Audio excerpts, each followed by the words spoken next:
Hi y'all, it's Kimberly here. I'm in my car again. I haven't figured out what to do about the lighting in my bathroom. I've been making my videos in my car, if y'all don't know by now. And eventually I'll probably find some solution because the lighting is really horrible. I've tried all different kind of light bulbs and just different lighting techniques, and they all look like very yellow, or just the paint that I have in the bathroom is kind of like I think it's a brownish color. Can't even remember. But I'm just going to do them in my car for the time being, and eventually I'll probably make these videos over, maybe in a year or who knows. But this is what I'm going to have to do for now, and I just got a new phone, so hopefully they'll turn out better. And I'm using this mic. I was using it last time, I think. So I hope the sound is better. And well, I have bad news about one of my dogs. One of my dogs passed away, or actually I had to send her over the Rainbow Bridge. If y'all don't know what that is, that's heaven for dogs. She was probably about 15 to 16 and a half years old. I'm not real sure. I found her roaming around in the country where I used to live at. She was an English Bulldog. Her name was Lola. And my face is all puffy, and that's why I look so, not just tired, but just I had been crying for the last 3 days, because I decided, today is Saturday. Actually, I decided on Wednesday she couldn't walk. When I would come home from work, she would be laying in her poop, and she peed all over herself, and she was such a good girl. She would, try to use the pee-pee pads, and she was always so good before, but she just, her aim wasn't right. She couldn't make it, but I don't blame her, not mad at her at all. She could do whatever she wanted. I just wanted her to be comfortable for the last, days of her life. I wanted to just give her a good home, and I've had her for about 8.5 or 9 years. And when I got her, a vet tech had said that they thought that she was about 7 years old. So 8.5 to 9 years, plus her being around 7 when I first got her, that makes her about 15.5 to 16 and a half, who knows. That's really long for an English Bulldog. And took her in yesterday morning, and she was given a tranquilizer shot. Try not to cry. And then the vet, he took her in the back, and then he gave her the shot to, permanently take her life away. And I think it's better for her. I mean, it's really hard when you have to decide to do that to a dog, because you're having total control over their life, and it's really hard. But when you have an animal I've worked in a nursing home, and no, we don't put people to sleep, or at least euthanasia is not really completely legal or accepted, It made me think about, my own mortality and how I would want to be treated, or, I was thinking about her, if that was happening to me. And, I've worked in a nursing home, and I've seen people laying, in their bed, not able to control their bowels and things like that. And I just was trying to think of her and what her quality of life, So that's always just a really hard decision for me to make. And I've had to do it several times in my life. And I have several more dogs, and I'm going to have to do it in the future. I'm always going to have dogs. And it's just part of being a animal owner. It's just the thing that you have to think about, not to let them suffer. So y'all can look at Lola's video. She was the sweetest dog in the world. And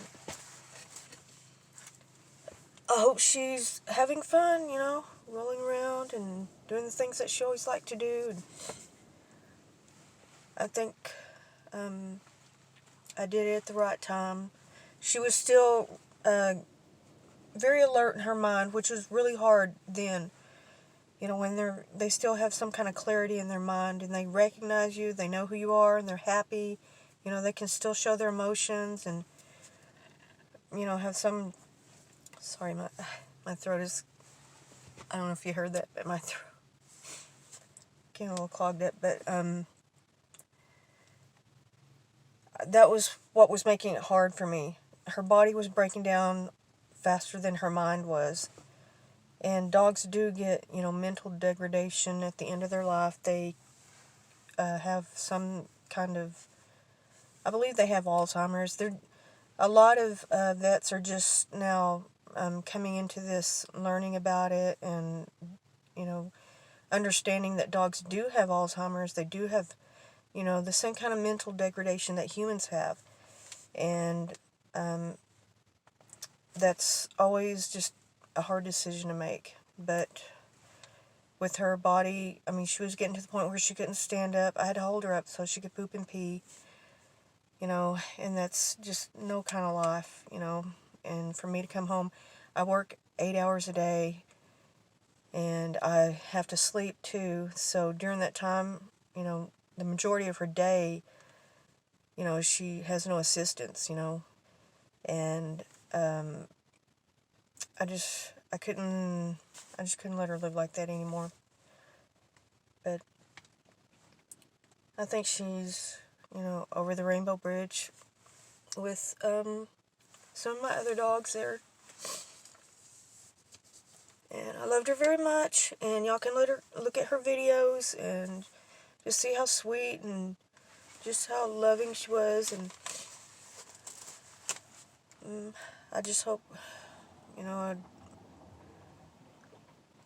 I feel like I did the right thing, you know. And I just hope that anybody who's having to go through this, you know, having to make a decision like that, don't have any guilt. And I'm trying not to, but you're doing the best thing for, you know, whatever decision you make, you know, based on factors. You know, like I was saying, she couldn't use her legs anymore. I think it was Wednesday, I took her outside, and the grass in my front yard is really big and real tall. It needs to be cut, but it's real lush and, I mean, really thick. And so I just kind of laid her down in there, and she couldn't really walk very good, and she couldn't poop very good, or stand up to poop, you know, and I had to hold her. And she's a Bulldog. They're big, you know. She weighs probably, I think on the vet paper I had, said she weighed 50 pounds, but she weighed more than that before. She had not eaten as much in the past few days, and she didn't drink as much water. So I think she probably lost about 5 pounds over the past few days.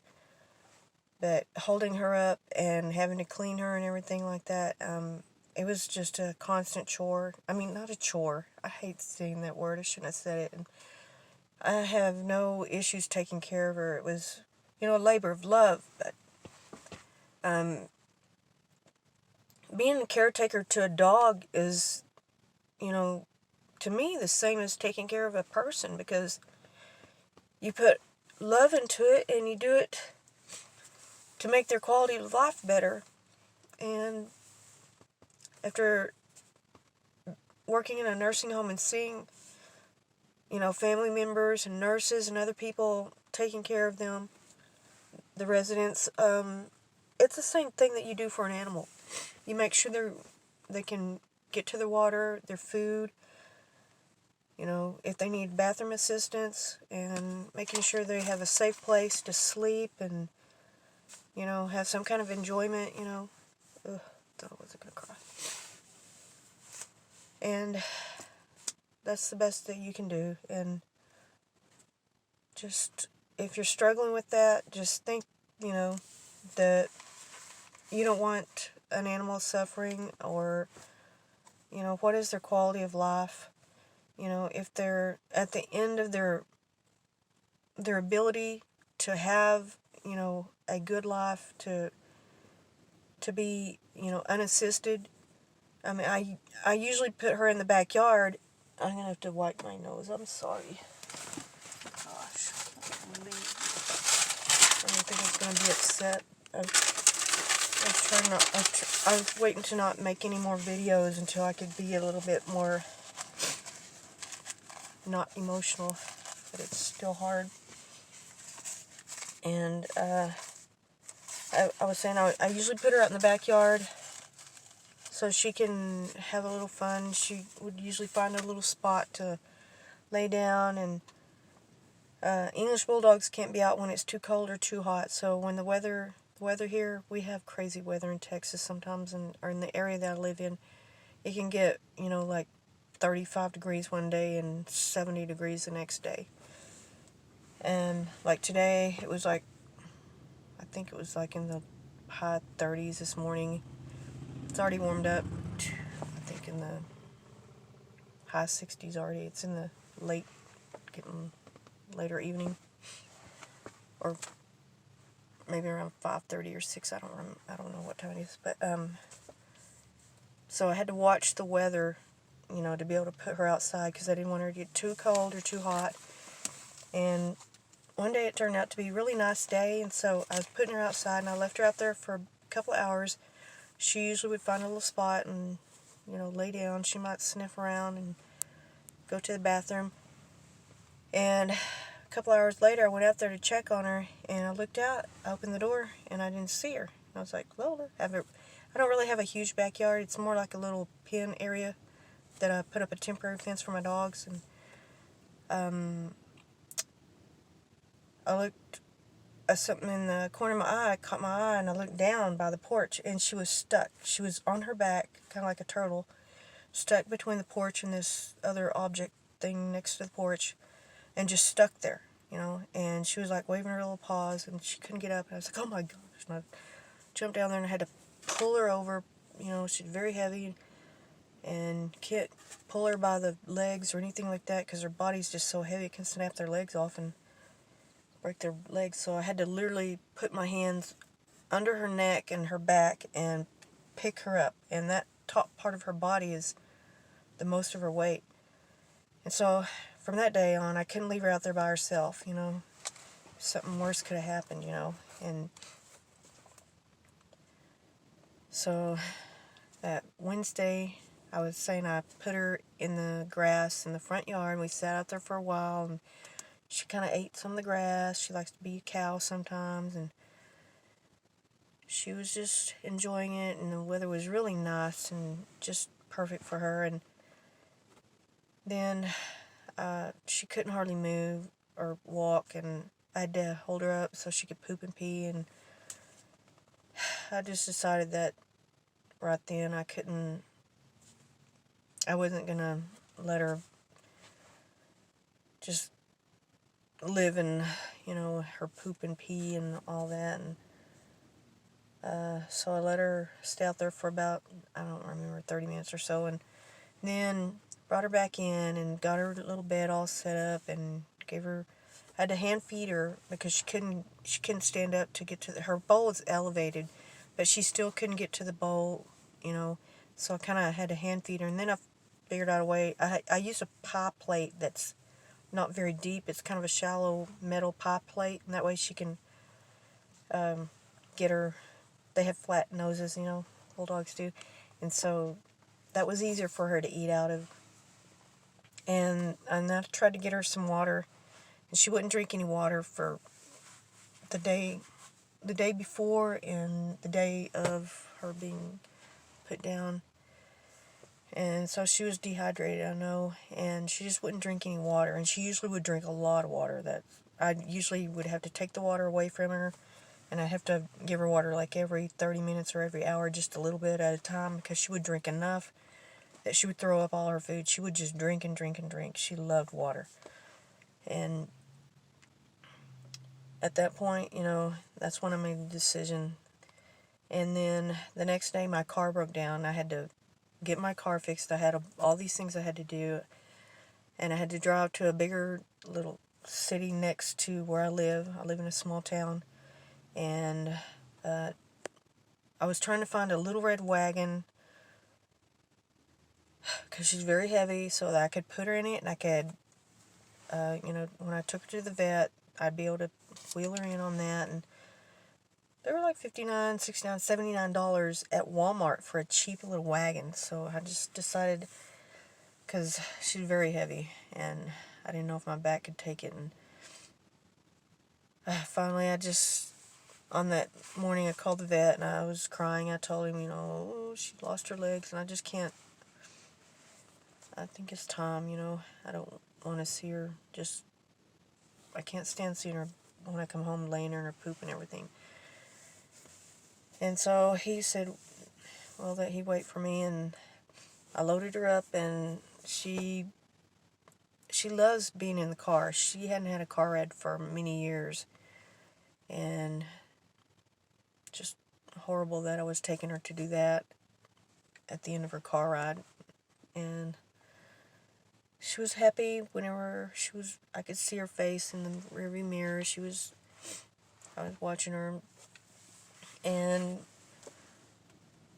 when we got there, he gave her the tranquilizer, and I held her and petted her and just loved her for about 10 minutes, and then he took her to the back. And, well, that was the last time that, I really got to hold her and kiss her on her head, And, well, I buried her, and I think someday I'd like to get another English Bulldog. They're the best, sweetest dogs in the world. Right now I have a lot of other dogs I need to devote time to and concentrate on too. I have another dog that's he's getting old too. He's about 12 years old, and he's having some mental degradation. He sometimes doesn't recognize me, barks at me, growls at me. He tries to bite me sometimes, but he's always had a attitude problem. He's my little, I used to say my little SOB, but I mean that in the most loving way, because I would never, ever, I could never, ever give him away, he's bit me. He's ripped up well, you can't see it, but I have a big scar on between my thumb all the way around. It goes all the way to the other side where he opened up the flap where you could see all the way in there. And I still didn't spank him, or I don't believe in that, because dogs don't know. They have the mental capacity of about a 2-year-old child, so you can't spank them for pooping or peeing or doing anything like that. It doesn't connect in their brains. They don't understand why you're hitting them. So I've tried to do it with my voice, and positive reinforcement, and I wouldn't say negative, but I used to be really against crating dogs, but after having him, there's other issues with him. Someday I'll make a long video about that. I finally bought a crate years ago, and I just didn't know what to do with him. I was at the end of my rope, and I've never felt that way about any dog I've ever had all my life. I've never had a mean dog or a dog that would bite you or he's a jerk to other animals. He's horrible, just a big, obnoxious jerk, or not big, he's a little. He only weighs like 10 or 12 pounds. He bit my pit bull's ear off, or part of his ear off, He's just mean for no reason, just to be dominant, I guess. It's about the best explanation I can say, because he was never abused. Oh my God, that dog is so spoiled, and maybe that was probably part of the problem. I'm not a real good dog trainer. I don't like really making dogs do tricks, Sometimes a few things, but I don't like working them over for tricks. I don't like doing stuff like that. Only if they want to do it, If it's a behavior that they pick up and they want to do it, and it's funny or cute, then fine. But I don't make my dogs do things, they don't want to do. And I put Tater, is his name. I put him in a crate. I started crating him for behavior modification. It actually did work a lot. I was shocked because I put him in there because I was kind of at the end of my rope and I didn't know what to do with him. And I did not want to give him away because I knew he would be abused. He's got just horrible habits, and now he's old. And you know how, like, people who get old, they do whatever the hell they want, and so do dogs sometimes, and he does. And he's just my little monster. So I'm kind of trying to devote some more time to him and see, you know, if there's anything I can do to help him. I don't know, because for about 3 days in a row, he acted like he didn't recognize me. He growled at me, and he didn't want me to pet him. And I don't think he has any physical issues. It's not that. He's done this for about 4 or 5 years in a row, and he usually only has done it about once or twice a year. And I told my vet about it, and he kind of agreed that it's probably some kind of mental degradation. And a lot of dogs, he says a lot of dogs do it, you know. It just hasn't been recognized, you know, because you don't think about a dog having Alzheimer's and putting them in a nursing home, you know, but that's basically what you're doing when you're taking care of an older dog. They do lose, you know, some of their mental faculties and not just their body. And so now I have to pay attention to him a little bit more, and Lola was taking up a lot of my time. You know, every day I had to make sure that she was okay and feeding her and just taking care of her, let her know that she's loved and everything. Now I've got Tater, and I do have another older dog. She's probably about a year and a half, a year to year and a half younger than Tater.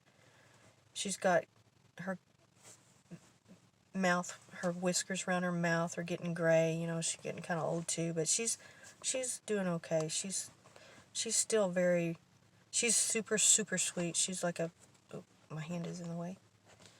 This camera, I haven't learned exactly how to work everything on it, so I just got it yesterday, and I really haven't had hardly any time. I've just been going through what I've been going through. Okay, well, okay, I was doing one of my videos for my budgeting. I got cut off in the middle of it, so I'm probably going to make another one. Either I might make it later tonight or probably tomorrow. I'm not really sure. Okay, well, thank you for everybody who has subscribed, and if you like or want to make a comment, that's fine. Just tell me what's on your mind, and thank you for listening, and check out Lola's videos. You'll really like her. She's so sweet and cute, and she's just a sweetheart, and I miss her. Thank you. Bye-bye.